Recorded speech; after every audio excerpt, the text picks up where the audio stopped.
2 മണിക്കൂർ ആ വിറകടുപ്പിൽ കിടന്ന് വെന്ത് അതിലേക്ക് നമ്മൾ പൊരിച്ച സവാള, നമ്മളെ പച്ചമുളക്, തേങ്ങാക്കൊത്ത്, മല്ലിച്ചപ്പെല്ലാം ഇട്ടിട്ട് ലാസ്റ്റ് കീച്ച് വെച്ച് അതിൽ നിന്ന് ഒരു പിടി എടുത്ത് തിന്ന അടിപൊളി ടേസ്റ്റ് ആയിരിക്കും അല്ലേ. അപ്പോൾ നമുക്ക് തുടങ്ങിയാലോ.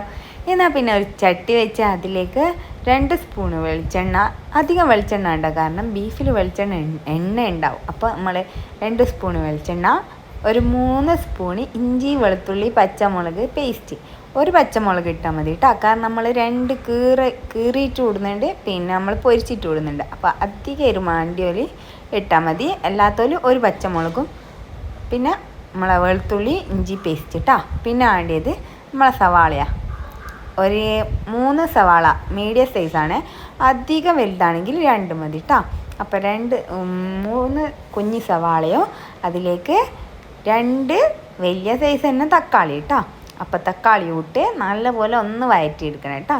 അധികം വഴറ്റേണ്ട ആവശ്യമില്ല, കാരണം നമ്മൾ ബീഫ് ഇട്ടാൽ വേകുന്ന സമയം കൊണ്ട് നമ്മൾ ഉള്ളിയെല്ലാം വെന്ത് കിട്ടിക്കോളും. അപ്പോൾ പിന്നെ വേണ്ടിയത് മഞ്ഞൾപ്പൊടി, 1 സ്പൂണ് മഞ്ഞൾപ്പൊടി, പിന്നെ വേണ്ടിയത് 2 സ്പൂണ് കാശ്മീരി മുളക് പൊടി, 3 സ്പൂണ് നമ്മളെ മല്ലിപ്പൊടി കേട്ടോ.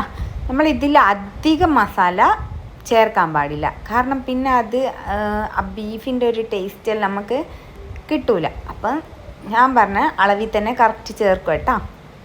അധികം ചേർക്കേണ്ട ആവശ്യമില്ല, കാരണം നമ്മളിത് കുറുകി വരൂലേ, അപ്പം നല്ല ടേസ്റ്റായിട്ട് വന്നോളൂ.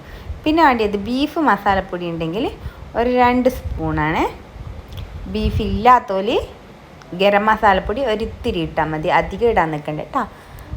അപ്പം നല്ല എല്ലാം ഇട്ട് നല്ലോണം മിക്സാക്കിയതിന് ശേഷം നമ്മളെ ബീഫില്ലേ നല്ലോണം കഴുകി വൃത്തിയാക്കി ചെറുതാക്കി കട്ട് ചെയ്ത ബീഫ് നമ്മളെ ചട്ടിയിലേക്ക് ഇട്ട് എല്ലാടി എത്തുന്ന തരത്തിൽ നല്ല പോലെ ഒന്ന് ഉള്ളിയും നമ്മളെ ബീഫും എല്ലാം കൂടി നല്ലോണം മിക്സാക്കി ഇങ്ങെടുക്കണം കേട്ടോ.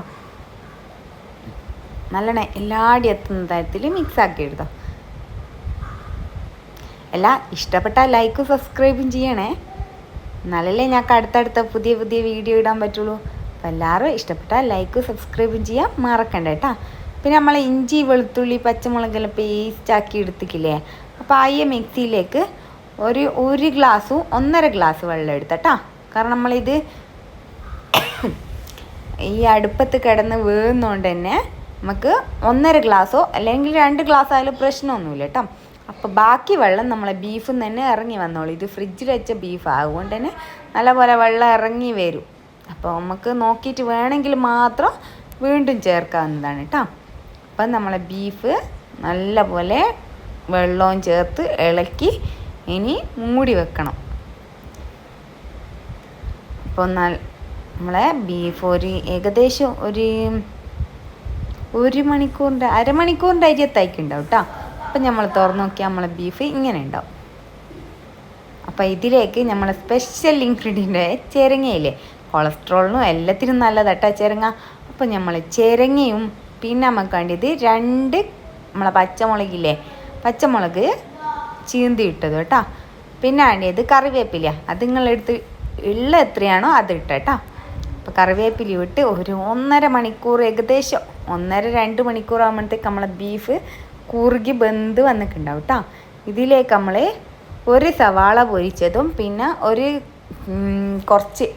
ഒരു പിടി തേങ്ങാക്കൊത്തും 2 പച്ചമുളക് പൊരിച്ചതും നല്ലോണം വെളിച്ചെണ്ണയിലിട്ട് പൊരിച്ചെടുത്തിട്ട് നമ്മൾ മസാലക്ക് ചോറിന് ദമ്മിടൂലേ, അതുപോലെ പൊരിച്ചെടുത്ത് അതിലേക്ക് കുറച്ച് നമ്മളെ മല്ലിച്ചപ്പും കൂടി മുറിച്ചിട്ട് നല്ലോണം ഇത് നമ്മളെ കീച്ച് വെച്ച ബീഫിലേക്കിട്ട് ഇളക്കി ഇങ്ങെടുക്കണം കേട്ടോ.